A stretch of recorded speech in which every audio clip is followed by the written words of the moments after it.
Hello दोस्तों, स्वागत है आपका हमारे यूट्यूब चैनल में। आशा करते हैं कि हमारे द्वारा बनाए गए वीडियो आपको पसंद आते होंगे। आज हम आपको पढ़ाने जा रहे हैं 2024 का सेट नंबर पहला है। इसी को आज सॉल्व करने जा रहे हैं, जिसके 20 OMR क्वेश्चन यानी MCQ टाइप्स क्वेश्चन आते हैं जो OMR शीट में भरने होते हैं। ठीक है, उसी को हम पढ़ाने जा रहे हैं। पहला हमारा प्रश्न है, शुक्ल युग के लेखक नहीं हैं। तो शुक्ल युग के लेखक कौन से नहीं हैं, देखो बताना है आपको। जयशंकर प्रसाद, प्रेमचंद्र, रामचंद्र शुक्ल, भारतेंदु हरिश्चंद्र। तो हमें बताना है कि शुक्ल युग के लेखक नहीं है। नहीं है, लेखक है नहीं, ये पूछना बताया है कि इसमें से कौन सा लेखक नहीं है। तो पहला हमारा हो गया जयशंकर प्रसाद, ये भी हमारे शुक्ल युग के हैं। दूसरा हमारा हो गया भारतेंदु हरिश्चंद्र, ये भी हमारे शुक्ल युग के हैं। तीसरा हो गया रामचंद्र शुक्ल, ये भी हमारे शुक्ल युग के हैं। ठीक है, और हमारे लास्ट बचे हैं भारतेंदु हरिश्चंद्र, तो ये हमारे शुक्ल युग के नहीं हैं। तो इसी पे हम क्या कर देंगे, टिक कर देंगे। ठीक है, अगला हमारा प्रश्न है दूसरा, पूस की रात कहानी के लेखक हैं। पूस की रात कहानी के लेखक हैं जयशंकर प्रसाद, प्रेमचंद, सुदर्शन या यशपाल। तो पूस की रात कहानी के लेखक कौन से हैं? तो कौन है? प्रेमचंद्र। कौन है? प्रेमचंद्र। पूस की रात किसकी कहानी है? प्रेमचंद्र की। पूस की रात किसकी कहानी है? प्रेमचंद्र की। ठीक है, उसी के लेखक ये हैं। अगला प्रश्न हमारा तीसरा है, सिंदूर की होली के नाटककार हैं। सिंदूर की होली के नाटककार हैं। तो सिंदूर की होली के नाटककार कौन हैं? जयशंकर प्रसाद, रामकुमार वर्मा, लक्ष्मी नारायण मिश्र, हरिकृष्ण प्रेमी। तो सिंदूर की होली के लेखक कौन हैं? ठीक, या नाटककार कौन है? ठीक है, तो कौन है इसके? लक्ष्मी नारायण मिश्र। कौन है? लक्ष्मी नारायण मिश्र। कौन है? लक्ष्मी नारायण मिश्र। प्रश्न नंबर 4 हमारा है कि रूस में 25 मास यात्रावत के लेखक हैं। रूस में 25 मास यात्रावत के लेखक हैं। तो डॉक्टर नागेंद्र, प्रभाकर माचवे, रामवृक्ष बेनपुरी या राहुल सांकृत्यान। ठीक है, तो रूस में 25 मास। ठीक है, रूस में 25 मास है, 25 नहीं, 25 मास। रूस में 25 मास। ठीक है, इसके लेखक या हैं। ठीक है, रूस में 25 मास यात्रावत ये है, इसके लेखक कौन है ये बताना है। तो कौन से हैं? डॉक्टर नागेंद्र, प्रभाकर माचवे, रामवृक्ष बेनीपुरी, राहुल संकृत्यान। तो कौन है इसके? राहुल संकृत्यान। ठीक है, अगला हमारा प्रश्न है 5वां, माटी हो गई सोना संस्मरण के लेखक हैं। माटी हो गई सोना स्मरण के लेखक हैं, ये बताना है। तो माटी हो गई सोना के लेखक हैं कन्हैया लाल मिश्र प्रभाकर, देवेंद्र सत्यार्थी, माखनलाल चतुर्वेदी, रामवृक्ष बेनीपुरी। ठीक, तो कन्हैया लाल मिश्र प्रभाकर, देवेंद्र सत्यार्थी या माखनलाल चतुर्वेदी या रामवृक्ष बेनीपुरी। तो इसमें से बताना है कि माटी हो गई सोना स्मरण के लेखक कौन है, ये बताना है। तो कौन है? कन्हैया लाल मिश्र प्रभाकर। कौन है? कन्हैया लाल मिश्र प्रभाकर। कौन है? कन्हैया लाल मिश्र प्रभाकर। रीतिकाल को अलंकृत काल किस विद्वान ने कहा है? जैसे रीतिकाल है, इस काल को अलंकृत काल किस विद्वान ने कहा है, ये बताना है। तो पहला हमारा है विश्वनाथ प्रसाद मिश्र बंधुओं ने, रामचंद्र शुक्ल ने, जॉर्ज ग्रियर्सन ने। ठीक है, ग्रियर्सन ने, ये बताना है। तो विश्वनाथ प्रसाद मिश्र ने कहा था कि रीतिकाल को अलंकृत काल कहा गया है, या मिश्र बंधुओं ने, रामचंद्र शुक्ल ने या जॉर्ज ग्रियर्सन ने। ठीक है, तो ये बताना है हमारा कौन सा है। तो किसने कहा था? मिश्र बंधुओं ने कहा था। क्या कहा था मिश्र बंधुओं ने? कि रीतिकाल को अलंकृत काल कहा गया। रीतिकाल को अलंकृत काल किस विद्वान ने कहा था? तो मिश्र बंधुओं ने कहा था रीतिकाल जो है वो अलंकृत काल है। ठीक है, अगला प्रश्न देखिए। प्रश्न नंबर 7वां हमारा है, निम्नलिखित में से कौन सी कृति रीतिकालीन कवि देव की नहीं है? रीतिकालीन कवि देव की नहीं है। यानी ये जो कृति दी गई हैं इनमें से कौन सी कृति जो है वो रीतिकालीन कवि की नहीं है, ये बताना है। ठीक है, तो प्रश्न 7 में यही पूछ रहा है हमारा। ठीक, क्या कहा गया है कि निम्नलिखित में से कौन सी कृति रीतिकालीन कवि देव की नहीं है। तो कवि प्रिया, भाव विलास, भावनी विलास, रस विलास। तो कौन सी हमारी हो गई? कवि प्रिया। कौन सी हमारी है? कवि प्रिया। कौन सी है? कवि प्रिया। ठीक है, अगला हमारा है भारतेंदु युग की विशेषता प्रवृत्ति नहीं है। भारतेंदु युग की विशेषता प्रवृत्ति नहीं है, ये बताना है। तो राष्ट्रीयता की भावना, सामाजिक चेतना का विकास, अंग्रेजी शिक्षा का विरोध, काव्य भाषा के रूप में खड़ी बोली का प्रयोग। तो क्या पूछा गया? भारतेंदु युग की विशेषता या प्रवृत्ति नहीं है। तो इस भारतेंदु युग में कौन सी प्रवृत्ति नहीं थी, यानी कौन सी विशेषता नहीं थी, किसको बढ़ावा नहीं देना था, ये कहा गया है। तो कहा गया है राष्ट्रीयता की भावना, सामाजिक चेतना का विकास या अंग्रेजी शिक्षा का विरोध। तो क्या थी हमारी? अंग्रेजी शिक्षा का विरोध। क्या थी? अंग्रेजी शिक्षा का विरोध। क्या थी हमारा? अंग्रेजी शिक्षा का विरोध। अगला प्रश्न हमारा है नवा प्रश्न हमारा है 1943 ईस्वी में प्रकाशित तार सप्तक का संपादन किसने किया था? 1943 में प्रकाशित तार सप्तक का संपादन किसने किया था, ये बताना है। तो रामविलास शर्मा, सच्चिदानंद, हीरानंद वात्सल, अज्ञे ने, प्रभाकर माचवे ने, गिरिजा कुमारी माथुर ने। ठीक है, तो ये बताना है। तो किसने किया था? 1943 ईस्वी में प्रकाशित। 1943 ईस्वी थे, उसमें एक प्रकाशित हुआ था तारा सप्तक। ठीक है, तारा सप्तक प्रकाशित हुआ था, इसका संपादन किसने किया था, ये बताना है हमको। ठीक है, तो ये है। तो कौन थे? प्रभाकर माचवे। कौन थे? प्रभाकर माचवे। कौन थे? प्रभाकर माचवे। अगला हमारा है राम की पूजा शक्ति किसकी रचना है? राम की पूजा शक्ति किसकी रचना है? सूर्यकांत त्रिपाठी निराला, जयशंकर प्रसाद, राम नरेश त्रिपाठी, महादेवी वर्मा। ये क्वेश्चन बहुत ही इंपॉर्टेंट है। ठीक है, क्या कहा गया? राम की पूजा शक्ति किसने की थी? तो राम की पूजा शक्ति किसने की थी, ये बताना है। तो कौन सा होगा हमारा? सूर्यकांत त्रिपाठी निराला। क्या हो गया? सूर्यकांत त्रिपाठी निराला। सूर्यकांत त्रिपाठी निराला। अगला प्रश्न देखो हमारा 11वां प्रश्न नंबर है। प्रश्न नंबर 11वां है हाथी जैसी देह है, गैंडे जैसी खाल, तरबूजे जैसी खोपड़ी, तरबूजे से गाल। ठीक, तरबूजे जैसी खोपड़ी और खरबूजे जैसे गाल, ये कहा गया है। प्रश्न नंबर 11 हमारा है। ठीक, क्या कहा गया? हाथी जैसी देह है, गैंडे जैसे खाल और तरबूजे जैसी खोपड़ी, खरबूजे जैसे गाल।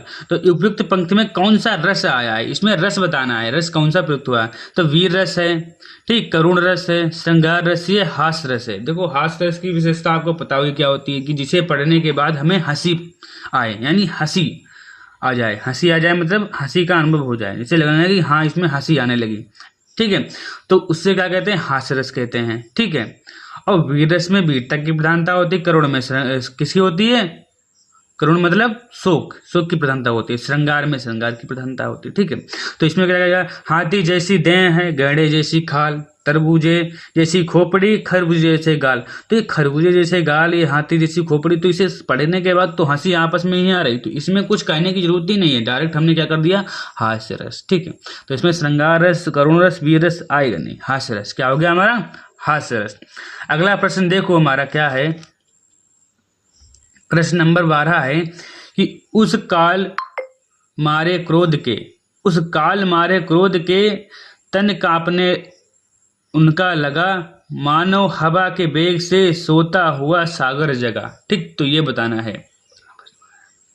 क्या उस काल मारे क्रोध के तन कांपने उनका लगा, मानो हवा के वेग से सोता हुआ सागर जगा। ठीक है, तो ये बताना है। तो प्रश्न नंबर 12वां है, इसमें कहा गया है उपयुक्त रेखांकित पंक्ति में कौन सा अलंकार आया है, कौन सा अलंकार प्रयुक्त हुआ है? तो उपमा अलंकार, रूपक अलंकार या उत्प्रेक्षा अलंकार या शैलेश अलंकार। तो इसमें कौन सा अलंकार प्रयुक्त हुआ है? तो इसमें प्रयुक्त हुआ हमारा है, क्या कह रहा है कि उस काल मारे क्रोध के तन कांपने लगा उनका लगा मानो हवा के वेग से सोता हुआ सागर जगा। तो कौन सा अलंकार इसमें है? उत्प्रेक्षा अलंकार। कौन सा अलंकार है? उत्प्रेक्षा अलंकार। कौन सा अलंकार है? उत्प्रेक्षा अलंकार। अगला प्रश्न हमारा 13वां है, जो सुमिरत सिद्धि होय गणनायक करिबर बदन करहु अनुग्रह सोय बुद्धि रास सुन शुभ गुण सदन। ठीक, तो ये क्या है? उपयुक्त पंक्ति में कौन सा छंद प्रयोग हुआ है? छंद पूछा गया इसमें। क्या पूछा गया? छंद। तो सोरठा है, दोहा है, रोला है, कुंडलियां हैं। ठीक है, तो ये बताना है। अगर आपने पढ़ा है, सोरठा की परिभाषा आती है तो आप इसको कर देंगे। ठीक है, जो सुमिरत सिद्धि होय गणनायक करिवर बदन करहु अनुग्रह सोय बुद्धि रास शुभ गुण सदन। देखो इसमें सोरठा होता है, सोरठा में कितनी बाई मात्राएं होती हैं? ठीक है, तो कितनी मात्राएं होती हैं ये बतानी है ना। तो इसमें देखो ऊपर ये मात्राएं लिखी हुई हैं, इनको गिन लो और पता लग जाएगा सोरठा है, दोहा है, रोला है या कुंडलियां हैं। ठीक है, तो ये गिनने के बाद कर देगा। ठीक है, तो ये आपका एक पहचान हमने बता दी, किस तरीके से पहचानेंगे कि ये सोरठा है, दोहा है, रोला है, कुंडलियां हैं। बाकी ये आपका काम है, होमवर्क आपका है करना है। ठीक है, इसका आंसर करेक्ट क्या है ये हम बता दे रहे हैं। ठीक है, इसका आंसर हमारा है, जो स्मृति सिद्धि होय गणनायक करिबर वदन करहु अनुग्रह सोय बुद्धि राशि शुभ गुण सदन। ठीक, तो ये इसका आंसर हमारा आएगा, इसका आंसर आएगा हमारा सोरठा। ये क्या है? हमारा सोरठा है। क्या है? सोरठा है। ठीक है, तो ये तो हमने आंसर बता दिया, लेकिन इसका होमवर्क क्या था कि मात्राएं आगे देखो, इसका आंसर सटीक क्या होगा ये आपको बताना, ये आपका होमवर्क था। ठीक है, तो इससे पहले अगला प्रश्न हमारा बन रहा है 14वां कि निम्नलिखित में से किस शब्द में अनु उपसर्ग का प्रयोग नहीं हुआ है? अनु उपसर्ग का प्रयोग नहीं हुआ है ये बताना है। ठीक है, अनु उपसर्ग का प्रयोग नहीं हुआ है ये बताना है। तो अनुकरण, ठीक है, क्या है? अनुकरण, अनुशासन, अनुत्तीर्ण या अनुवादन। तो इसमें बताना है कि अनु उपसर्ग का प्रयोग नहीं हुआ है। ठीक है, तो ये बताना है।